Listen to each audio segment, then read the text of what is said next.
আসসালামু আলাইকুম ভিউয়ার্স। কালকে শেখ হাসিনা আবারও লাইভে এসেছে। ওনার ভয়েসগুলা শুনলাম। উনি এখনও ধমকাচ্ছে ওই ওপারে বসে।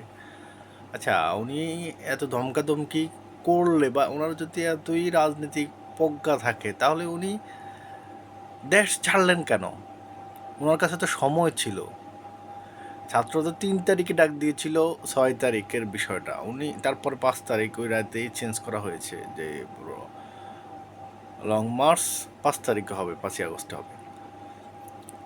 এখন ওনার কাছে সময় ছিল পুরো ৪ তারিখ। উনি তো তখনও ডিসিশন নেন নাই। উনি দেখেছিল যে উনি জোর প্রয়োগ করে টিকে থাকতে পারে কিনা। আর এখন উনি কিভাবে এইসব কথা বলতে পারে? ওনার মনে হয় কি বলবো, আর উনি দেশে থাকতে এই দেশটাকে তো নিজের বাপের রাজ্য মনে করতো। ওনার বাপ দাদার সম্পত্তি পুরো দেশ। উনি কিছুই হলে বলতেন বিদ্যুৎ বন্ধ করে দিব, কে কী করবে? এটা বন্ধ করে দিব, কে কী করবে? খাওয়া বন্ধ করে দিব, কে কী করবে? ওনার বোন বলে তুমি বাংলাদেশের 18 কোটি মানুষকে খাওয়াও, 10 লক্ষ রোহিঙ্গাকে খাওয়াতে পারবে না। এসব হাস্যকর কথাবার্তা আমরা ওনার মুখ থেকে শুনেছি। এখন যেসব বলছে ওগুলো হাস্যকর। কখনো কোনো এমপিকে, কোনো নেতাকে বলছে 5 জন লোক নিয়ে আসতে পারো না, 5 লাখ লোক নিয়ে আসবে। আবার উনি বলতেছে আমি আসতেছি, বিচার করব ডক্টর ইউনূসের। এইসব ভঙ্গি মঙ্গি বাদ দিয়া মানুষের কথা চিন্তা করেন। মানুষের কাছে, মানুষের সাথে যেটা করেছেন তার জন্য অন্যায় স্বীকার করেন এবং মানুষের কাছে মাপ চান। মানুষের কাছে মাপ চাইলে আপনি ছোট হবেন না।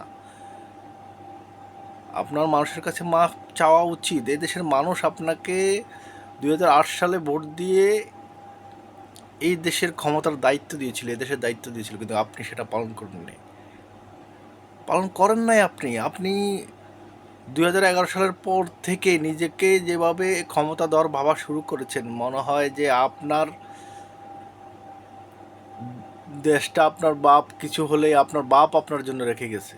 এখনও আপনি বলেন মাঝে মাঝে দেশ এই দেশের মানুষ স্বাধীন করেছে।